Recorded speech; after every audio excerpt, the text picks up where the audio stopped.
Fabien Moine, bonjour. Alors, vous avez récemment lancé officiellement votre maison d'édition Exuvie. Avant de parler de cette maison d'édition et des différents projets qui y sont reliés, on va peut-être revenir d'abord sur votre parcours, ce qui vous a amené jusqu'ici aujourd'hui, jusqu'à nous dans nos studios. Ok, déjà bonjour Delphine et bonjour aux auditeurs. Avec plaisir pour voir l'aboutissement de ce projet qui s'est construit sur plusieurs années en effet. Alors votre parcours, vous avez commencé, vous n'êtes pas naturopathe, on va dire depuis votre plus tendre enfance. Vous êtes passé par d'autres étapes avant d'arriver à la naturopathie, qui vous amène ensuite à réaliser un documentaire sur le jeûne parce que vous êtes accompagnateur de jeûne aussi, et donc à cette maison d'édition. Donc un petit retour rapide, on va dire le CV un peu en grande ligne. Alors déjà préciser que moi au départ je voulais être journaliste, donc moi ce qui me plaisait c'était chercher des informations, les synthétiser, les transmettre. Donc c'est pour qu'on comprenne le continuum qu'il y a dedans. Donc j'ai fait des études de lettres à Besançon et ensuite j'ai fait des études de communication et vu que c'était l'émergence d'Internet au tout début des années 2000, j'y voyais l'opportunité de publier des contenus journalistiques mais avec du multimédia.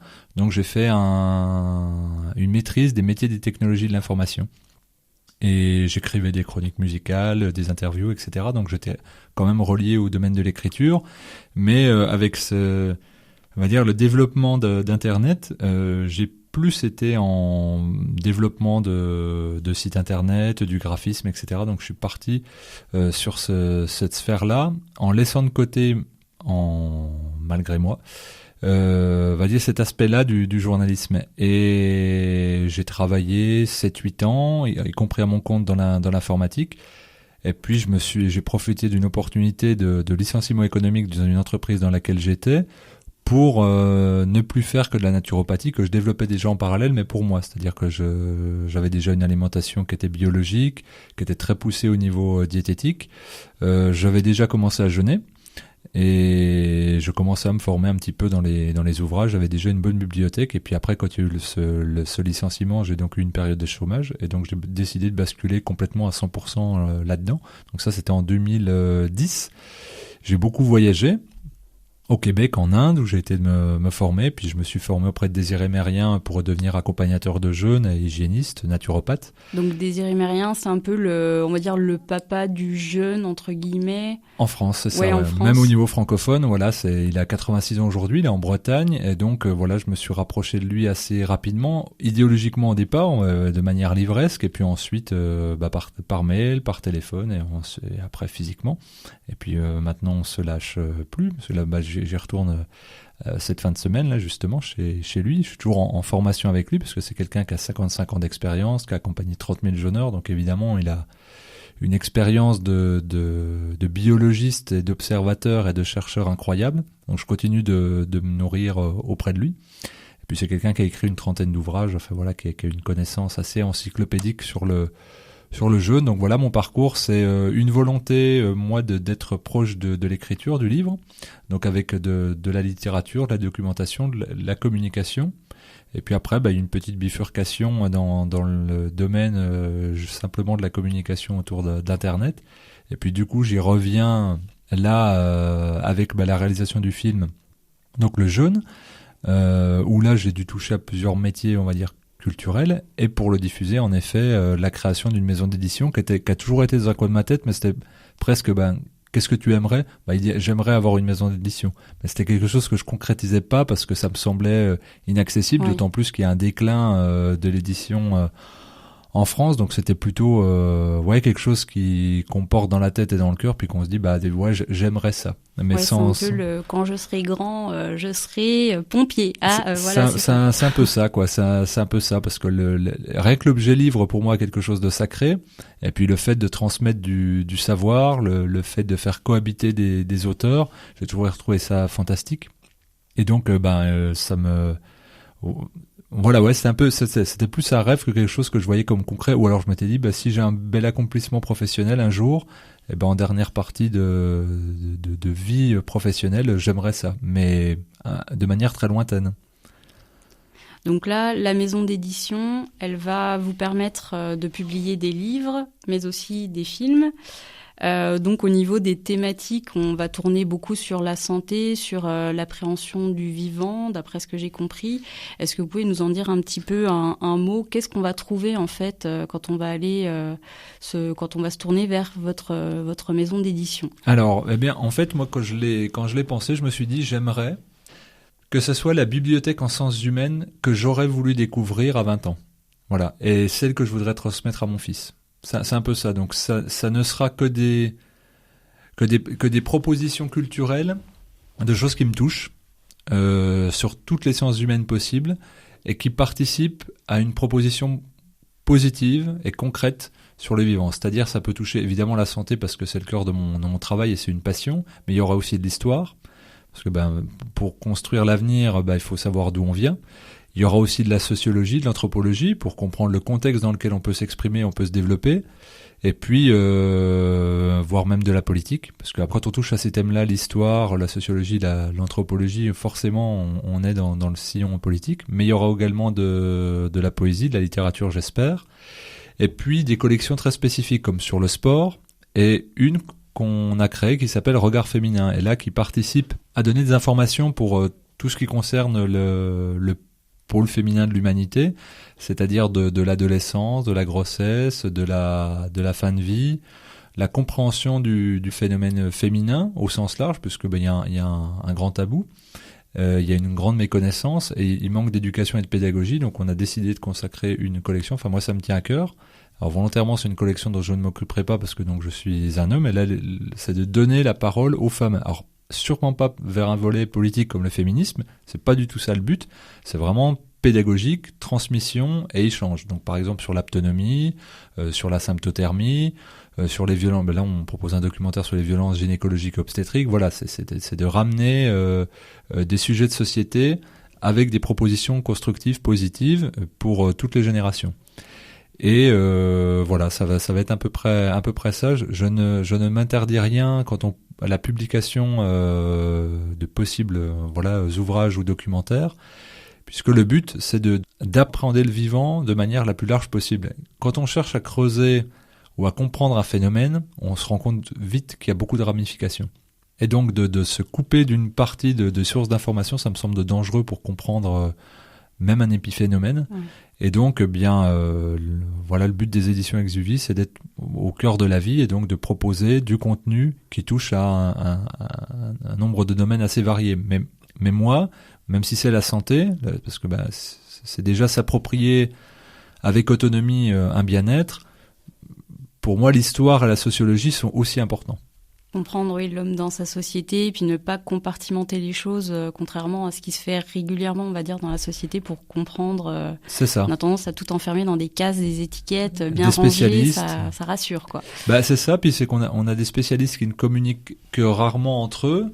Or, un individu, c'est complexe, et puis quand on va essayer déjà, quand on fait, par exemple, une consultation, quand on va voir quelqu'un, il va dire, j'ai une tendinite, mais est-ce que vous avez fait du sport? Quel travail faites-vous?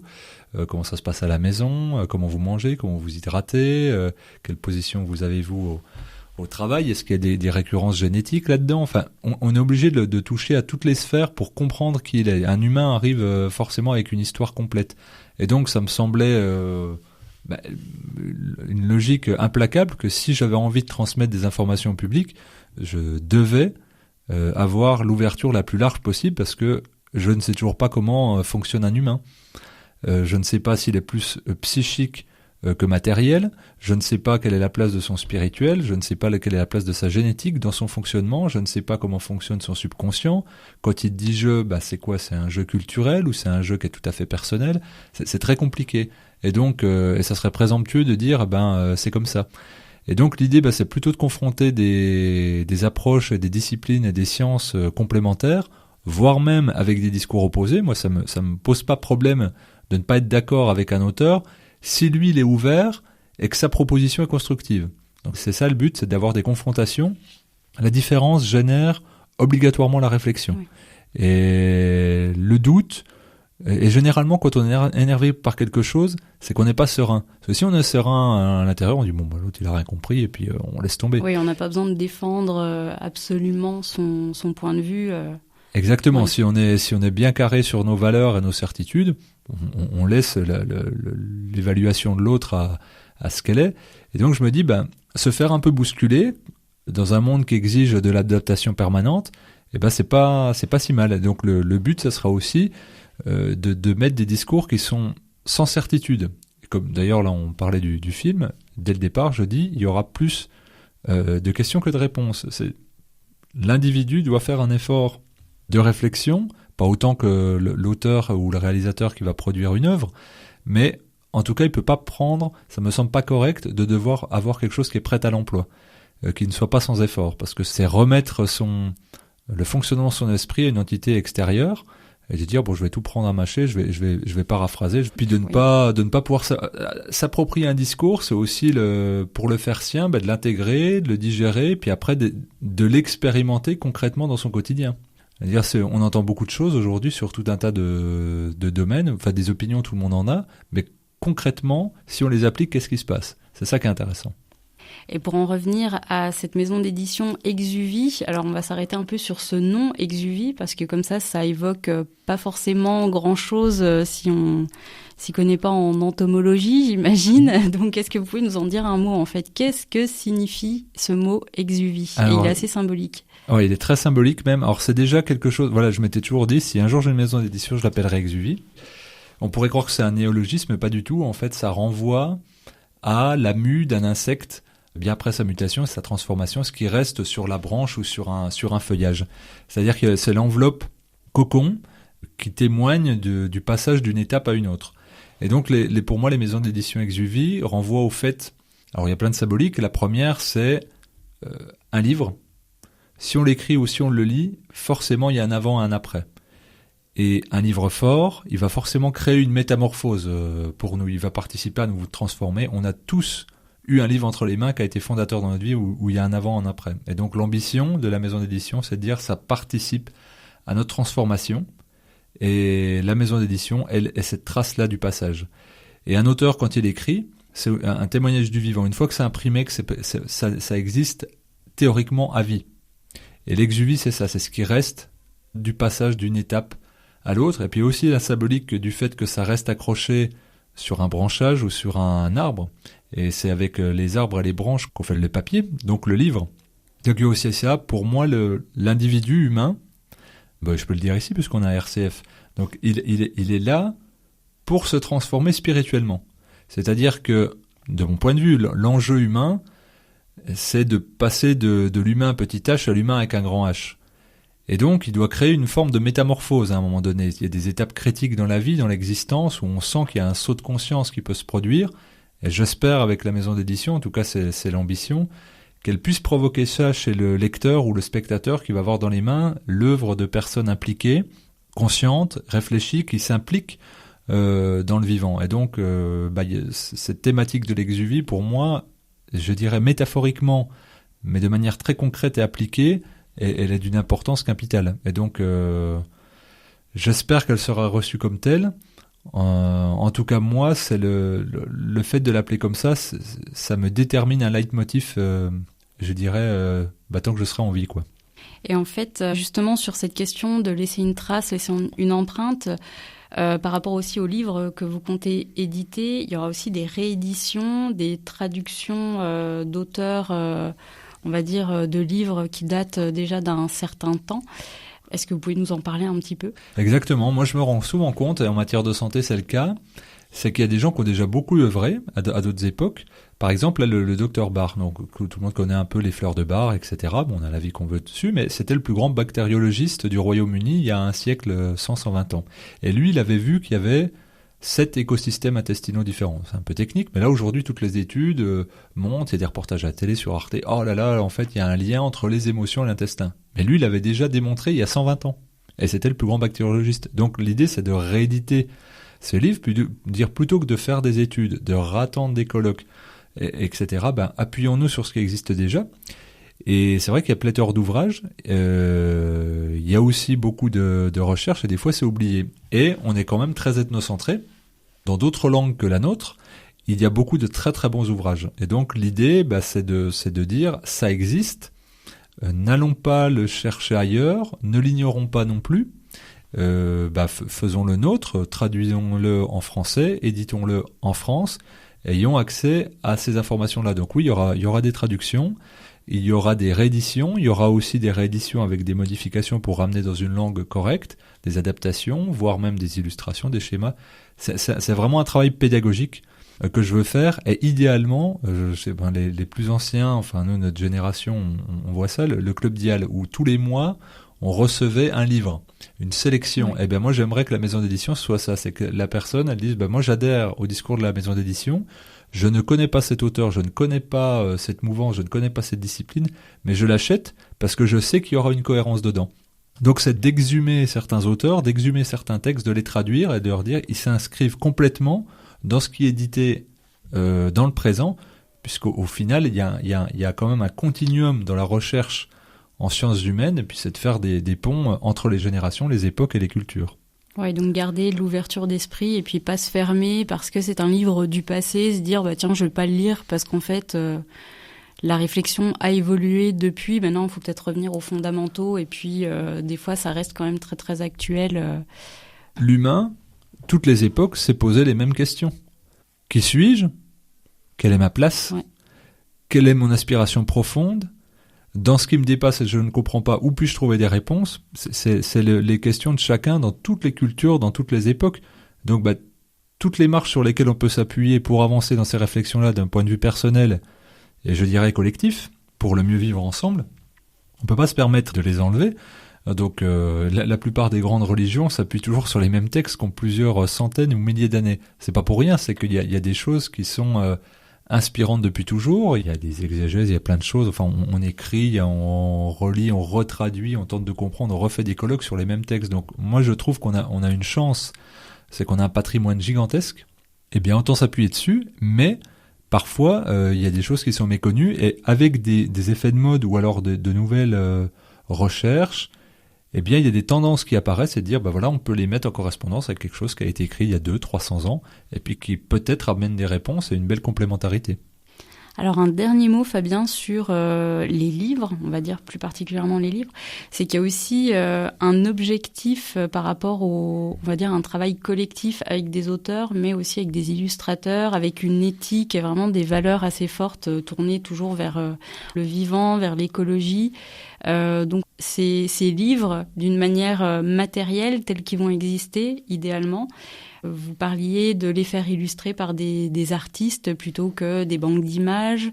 Il y a un aspect aussi avec de l'encre, encre végétale, du papier recyclé. Donc il y a vraiment ce côté-là aussi de garder à l'esprit d'où on vient, le respect de l'écologie, de l'environnement.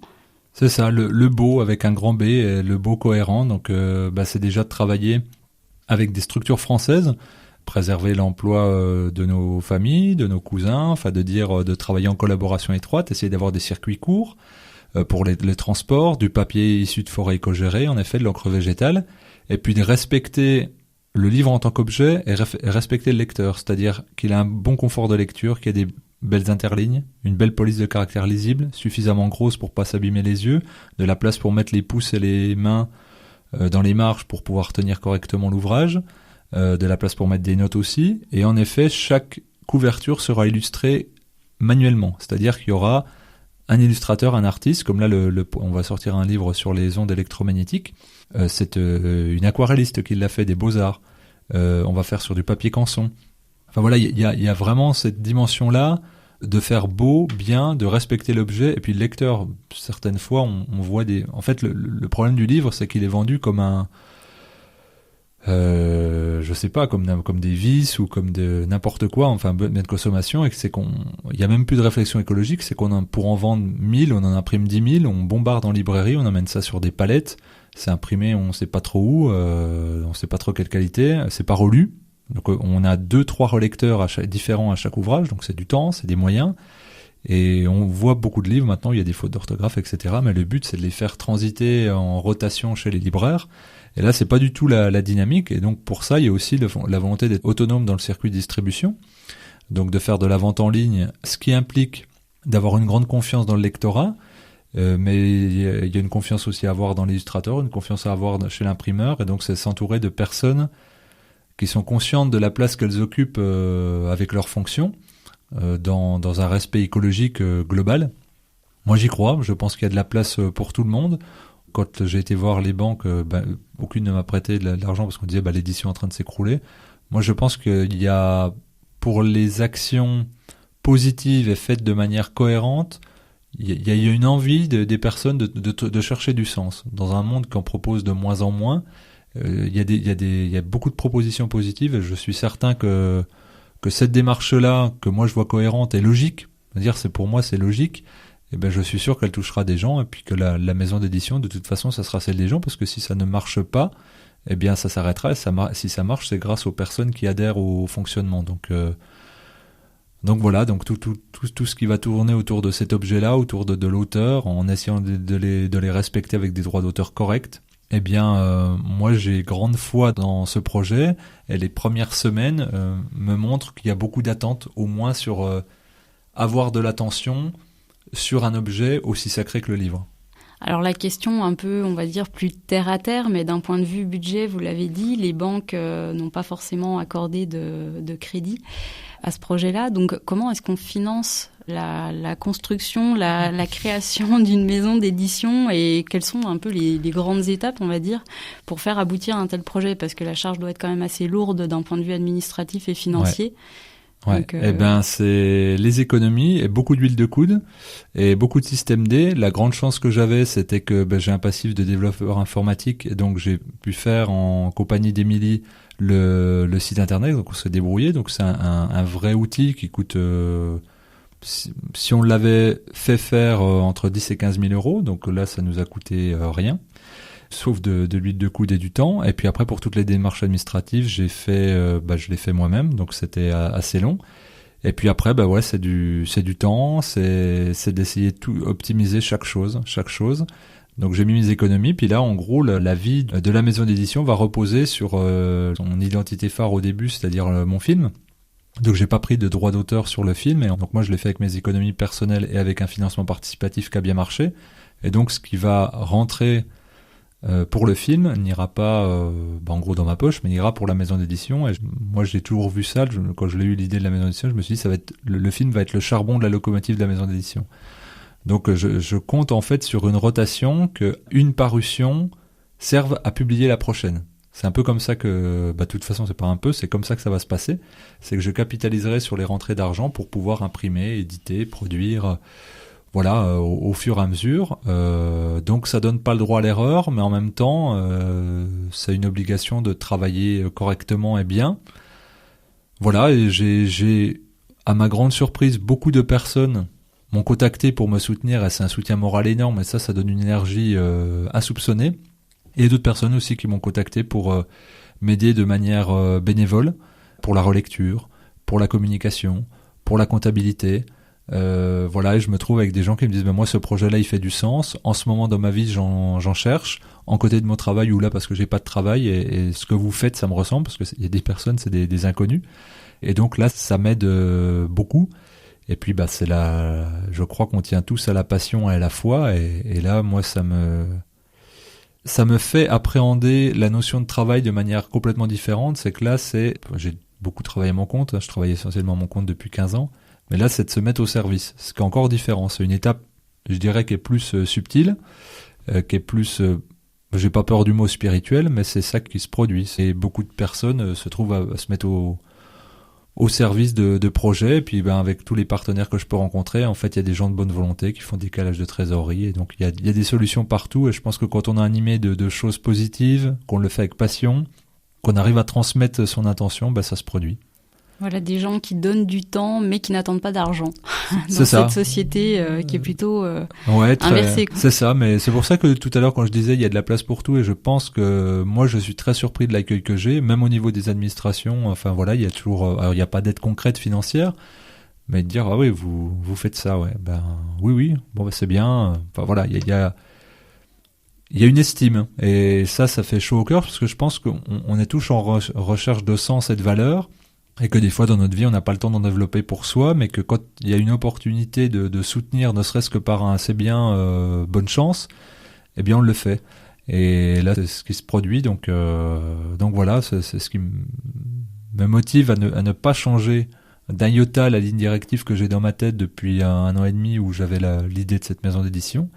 Et puis aujourd'hui qu'elle est concrète, voilà. Et même des auteurs, moi je suis très surpris, c'est des auteurs même installés, qui ont sorti plusieurs livres, qui m'ont dit voilà, moi vous commencez de rien, mais d'accord, ça marche. Et c'est presque un top là, il y a pas de contrat, parce que humainement ça me ressemble et il y a pas que l'argent.